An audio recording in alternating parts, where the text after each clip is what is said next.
일상 속 과학을 커피처럼 맛있게 내려드리는 이곳은 과학다방입니다. 그리고 저는 오늘의 바리스타 유튜버 과학드림이고요. 자, 오늘의 메뉴는 뭘까요? 바로 배터리입니다. 배터리에 대해서 A부터 Z까지 알려드릴 전문가 두 분을 모셨습니다. 자, 나와 주실까요? 어렵게 오셨습니다. 반갑습니다. 네. 저는 한국과학기술연구원 키스트에서 에너지 저장센터에서 근무하고 있는 이명재 박사입니다. 네, 안녕하십니까. 저는 한국화학연구원 2차전지 연구센터에서 근무하고 있는 박진규 박사입니다. 잘 부탁드립니다. 네. 잘 부탁드리겠습니다. 네. 먼저 어떤 분야를 연구하고 계신지 소개해 주실 수 있을까요? 저는 유기물 기반으로 해서 재료 개발을 연구하고 있습니다. 네. 특히 이제 유기골격제라고 해서 코밸런트 오게닉 프레임워크, 코프라고 하는데, 코프를 가지고 이제 뭐 배터리에 쓰일 수 있는 뭐 전해질이나 또는 이제 최근에 이제 핫이슈인 음극 보호층 관련된 연구를 수행하고 있습니다. 지금 말씀하신 코프라고 했잖아요. 네네. 조금 우리 시청자분들은 낯설 수 있을 것 같은데 그렇죠. 네. 조금 더 쉽게 설명해 주시자면 어떤 걸까요? 코프는 말씀드리기 전에 혹시 과학드림님 작년 노벨 화학상에 대해서 기억하시는 게 저요? 작년이요? 네, 2025년. 사실은 지난달 일도 잘 기억이 안 나거든요. 그럴 수 있죠. 그러니까 제가 연구하고 있는 코프는 이제 작년 2025년 노벨 화학상에 이제 3명의 그 교수님들이 받으셨는데, 그 중에 미국의 UC 버클리의 이제 야기 교수님하고 계신데, 그분이 2005년도에 처음 발표를 하시면서 이제 소개된 재료인데, 쉽게 말해서 나노 아파트라고 보시면 돼요. 나노 아파트. 네, 나노 아파트. 네, 요 나노 아파트라는 거는 뭐 분자나 이온들이 들어가서 살 수 있는 그런 거를 제공해주는 재료라고 보시면 됩니다. 그러면 네. 이제 우리 박진규 박사님께서는 어떤 분야를 연구하고 계세요? 네, 저는 그 한국화학연구원에서 건식 전극에 대한 연구를 진행을 하고 있습니다. 건식 전극은 이제 최근 테슬라에 이어서 그 LG 에너지 솔루션에서도 그 최근에 이 양산화를 목표로 하고 있는 사업인 만큼 그 국내 많은 기업들이나 연구소 그리고 학교에서도 되게 많이 뛰어들고 있는 사업이자 연구라고 좀 보시면 될 것 같습니다. 그러면 건식이 있으면 습식이 있는 거예요? 이게 정확히 어떤 거예요? 건식 전극이라고 하면은? 네, 정확하게 좀 구별을 드려서 말씀을 드리면, 기존에 저희가 모두 사용하고 있는 배터리는 일반적으로 습식으로 만들게 되어 있습니다. 지금 이런 것도 다 습식? 네, 습식입니다. 그래서 이 습식은 결국 그 사용되는 물질들을 잘 분산시킬 수 있게 용매라는 것을 같이 함께 사용을 해서 만들게 되는데, 이 건식 전극에서는 용매를 사용하지 않기 때문에 이 건조 과정이 생략이 됩니다. 그래서 건조 과정의 생략으로 인해서 생산 에너지의 절감, 그리고 유기용매 구매에 대한 그런 재료비 절감이나 이 작업자의 안전, 그리고 환경 오염에 대한 문제도 같이 해결할 수 있는 연구라고 보시면 됩니다. 저희 박진기 박사님은 전극 모듈화라는 개념을 연구하고 계신다고 들었어요. 그리고 거기에도 특허가 있으시다고 들었거든요. 네, 맞습니다. 최근에 출원을 한 특허긴 한데요. 네.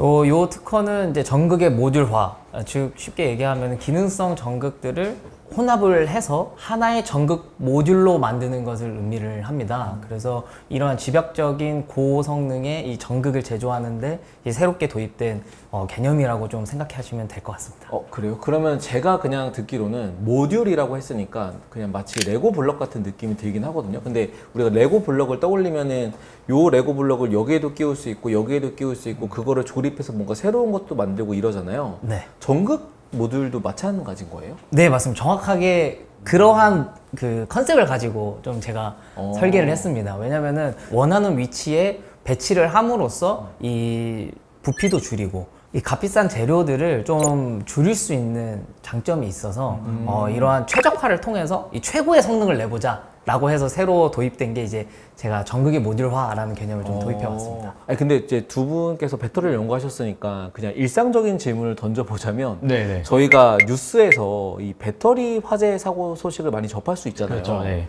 그러면은 지금 개발하고 계신 이런 뭐 전고체 배터리 아니면 뭐 COF를 활용한 배터리라고 했을 때 화재 사고를 그러면 이제 아예 다 예방할 수 있는 거예요? 그럴 목적으로 연구를 하고 있죠. 그래서 먼저 이제 화재가 그러면 왜 발생하느냐 먼저 알아야 될 텐데. 그러니까요. 왜 불이 납니까? 지금 현재 사용하고 있는 배터리 안에는 전해액이 들어있어요. 이 전해액이 일종의 기름이라고 보시면 되는데, 이제 배터리를 사용하시다가 뭐 열이 발생하거나 외부 충격에서 어떤 문제가 생겨서 이게 뜨거워질 때 이제 그 전해액이 불쏘시개 역할을 같이 하게 되는 거죠. 그러니까 이제 폭발적으로 애들이 화재가 되면서 큰 사고들을 이제 나타나게 되는 거죠. 근데 이 전해액을 만약에 고체로 만들면 그렇죠. 그래서 불이 안 나나요? 그 기름이라고 말씀드린 게 전액을 액체니까 불에 타지 않는 고체로 대체하자고 하는 게 전고체 배터리 연구이고, 또 뭐 제가 연구하고 있는 코프를 좀 장점을 말씀드리면 이제 최근에 뭐 한 500도가 넘는 높은 온도에서도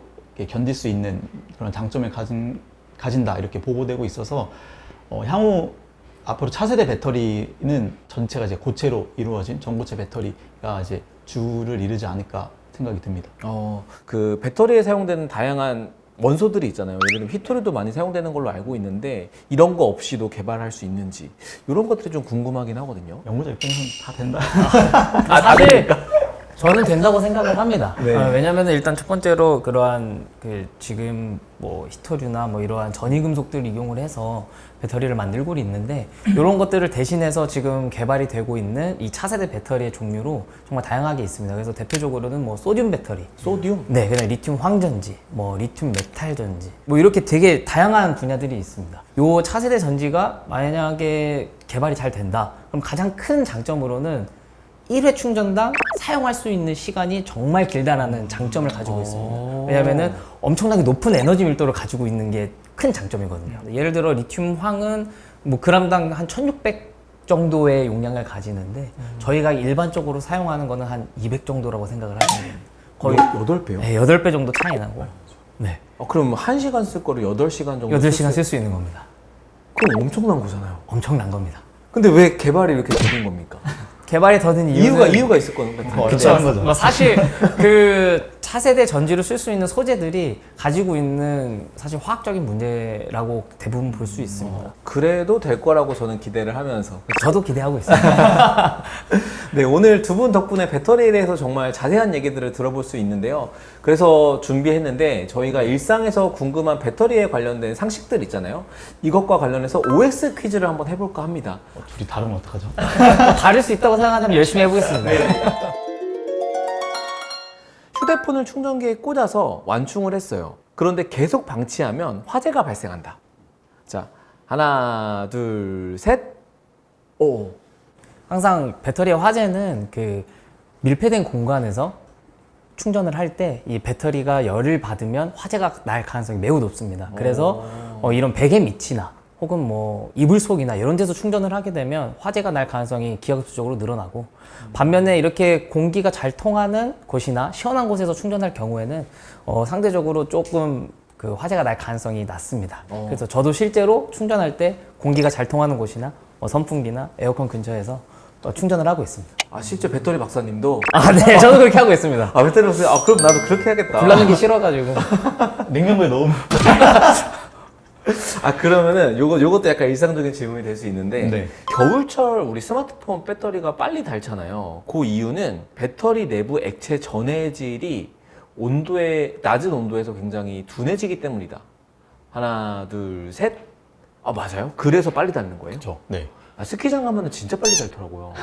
빨리 달죠. 온도가 낮으면 전해질이 이게 뭔가 고체처럼 변하기 때문인 거예요? 뭐 그런 거하고 유사하게 볼 수 있는데, 그러니까 결국 배터리의 핵심은 리튬 이온이 그 음극과 양극 사이를 얼마나 이렇게 효율적으로 잘 이동하냐인데, 적정한 온도가 되면 그만큼 장애물이 없이 빠르게 이동할 수 있는데, 기온이 낮으면 그 이동하는 데 그만큼 문제가 생기니까 이제 배터리도 빨리 소모되고 이렇게 되는 문제가 초래하게 되는 거죠. 그럼 저는 잘 설명했나요?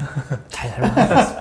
근데 저는 궁금한 게 있는데, 그러니까 북유럽에 있는 국가도 춥잖아요. 그렇죠, 그렇죠. 그럼 그런 데서는 전기차의 수명이 그럼 엄청 짧아지는 거 아니에요? 실제로 그런 북유럽에서는 그래서 전기차보다는 네. 아직도 가솔린이나 디젤 차들을 많이 활용을 하고 있습니다.